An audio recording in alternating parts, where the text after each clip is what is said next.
Good afternoon, everybody. This is section 14.2, the heart of the Cold War. I'm here in Maisie's room, just sitting in the chair, rocking back and forth. And Maisie is over there reading a book about a bear that loses its hat. I'm not sure if you're familiar with that. I'll try to put it up here. Yeah, this might work. So we're going to be looking at the heart of the Cold War and looking at what it is known for and kind of the faces of it, the events of it. So the section might be a little longer, Maisie, so we might take breaks in between, and then we'll get to business. So let's go ahead and go through it. So just a few names that you need to know as we dissect Cold War. 4 Soviet leaders. Joseph Stalin. Okay, obviously, a big face in Unit 13 as we looked at World War II. He imposed very harsh conditions on the satellite countries that the Soviet Union controlled. Again, check out 14.1, kind of that satellite country relationship. Yes, hello, Maisie. He also did not trust the West, and that was a large part of his foreign policy is the lack of trust that he had with the United States and Great Britain. Second ruler of the Soviet Union we'll see is a man named Nikita Khrushchev, who I think looks like Shrek. De-Stalinization is going to lead to a kinder USSR, very high tension with the United States. Some of these events that lead to the tension will be outside of his control. Couple other figures that we'll see in the Cold War. Leonid Brezhnev will, invade satellite countries to save communism in those places, but does have a bit better relationship with the United States, a period called détente, a cooling of tensions. Then the last figure, Mikhail Gorbachev, who will look to institute reforms in the Soviet Union and the Eastern Bloc and will look to cooperate with the West, perhaps at his own detriment. So those are the 4 figures we'll look at, and there is maybe the scariest gift of all time, with Brezhnev's eyebrows. So let's go to Berlin. And Berlin in 1949. If you remember, Berlin has been split into 4 zones, much like Germany has, but in essence, there are 2 zones. You have the democratic capitalist side in the west, and the communist side in the east. And recall that Berlin is in East Germany, which means all around the city limits of Berlin is a communist East German territory. So in West Berlin, they are basically isolated away from the rest of the democratic states because they are on a little island there. So in 1949, Stalin is seeking to remove that democratic influence from Berlin. So he's going to throw up a blockade around the roads heading into West Berlin, trying to remove the democratic influence in the city. So if you can't drive in products and goods to restock your zone as what faces the American, British, and French section, if you can't drive it in, you might as well fly it in. And that leads to what's called the Berlin Airlift, which is America responding to the Soviet blockade by dropping supplies from air, from basically food supplies, non-perishable items, candy even, the story of the candy bomber. So a lot of American ingenuity here, and it leads to Stalin calling off the blockade. But again, this event is called the Berlin Airlift in 1949. And for the next 12 years, Berlin is really a showcase of the difference between a communist state and a democratic capitalist state, because a lot of people are trying to get into West Berlin from either West Germany and East Germany. So the East German government decides to build a big wall around West Berlin, not to keep the West Berliners inside of their part of the city, but to keep everybody else from going into that part of the city, which seems to be the one that people are preferring. So folks in East Germany and East Berlin now are basically stuck in their communist state. And not that it would happen, but the West Berliners can't move either. So it cuts off the city. That wall, as you can see here, is built around the west part of the city and will isolate those in West Berlin from the rest of their German neighbors. And the Berlin Wall, as it becomes known, is the best visual representation of the division that's present during the Cold War. So before we get into our themes here, I might take a little break because Maisie has something in her mouth that she shouldn't. So I just took that out. That was terrifying. Okay, that's great. I'm being a great parent, so I'm going to take a break, and we'll just be right back. Okay, we're back. We had to take a break and read The Very Busy Spider by Eric Carle. The spiders are terrible people. The spiders are not people.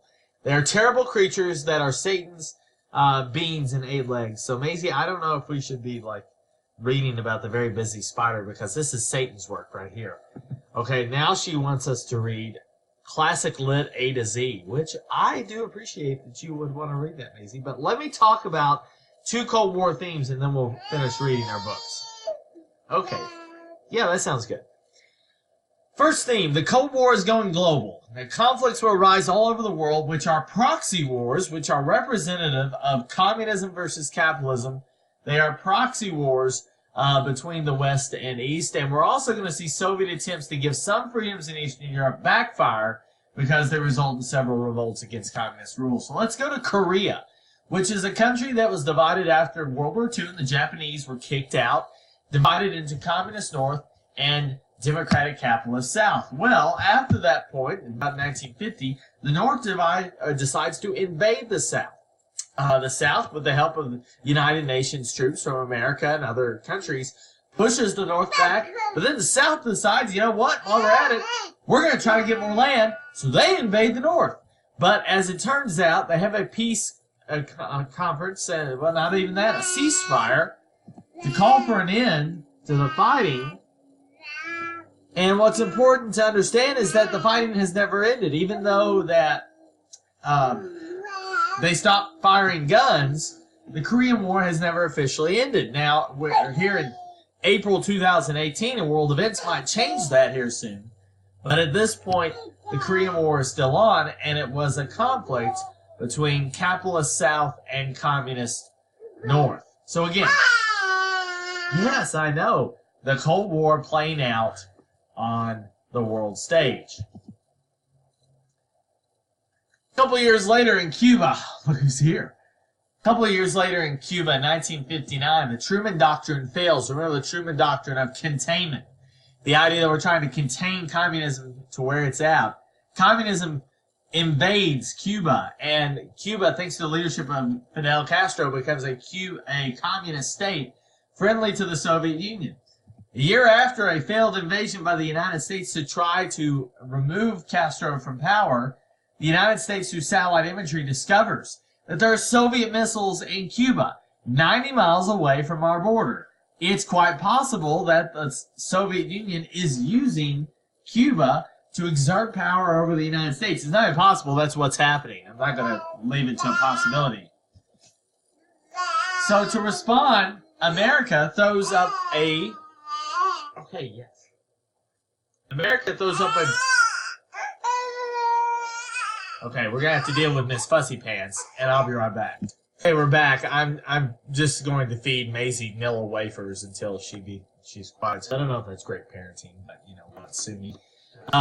Anyway, America throws up basically a blockade of Cuba to try to block any more weapons or missiles to be sent from the Soviet Union into Cuba. So it's basically a showdown that we go through a 2-week period that we don't know if nuclear war is going to happen or not. And the Cuban Missile Crisis is something that to live through would be a terrifying thing. John F. Kennedy makes a speech to the American people, our President Kennedy, and he says, hey, listen, there's missiles in Cuba. We're doing diplomacy.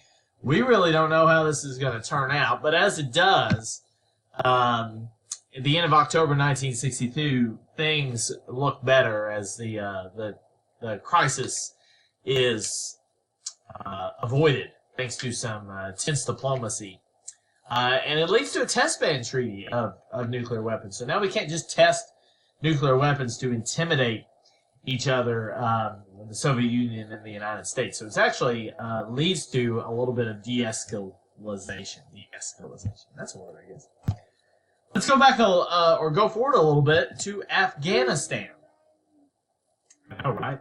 Soviet Union invades Afghanistan in 1979. Afghanistan, a communist country, but they invade Afghanistan because there are Muslim rebels who are trying to overthrow the communist government and establish their own government. Well, the United States, which disagreed with the Soviet Union invading into Afghanistan and imposing its will, the USA actually boycotts the Olympics the next year. Our President Jimmy Carter made that happen. So what's interesting is we also helped fund and arm the Afghani rebels to fight against the Soviet Union.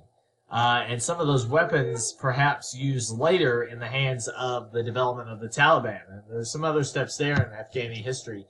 But this cartoon shows Brezhnev marching into Afghanistan to throw down the hammer and sickle against the Islamic rebels who are holding the crescent moon there. Or it might be a sickle. Who knows? You want another nil wafer? Come here. Come here. I got one. Got another one. Parenting guide, it's something else. All right. So let's go into the second key trend from the Cold War that we brought up here earlier in this section. So the relationship between the Soviet Union and its satellite states is a confusing one. First of all, they basically make the satellite states adopt the communist economic model, in which they follow the Soviet model of central planning, in which the government decides everything about the economy. Who makes what, how much you make, where do you make it, all of these questions are answered by government bureaucrats instead of the invisible hand. Maisie just fell over against the crib, but she looks like she's okay. So again, no invisible hand. The hand is definitely visible as it tells people what to make. Well, that takes away a lot of freedom, because perhaps you're telling someone who's good at making, I don't know, lawnmowers, you're telling him to make, textiles in his factory. I don't know, whatever.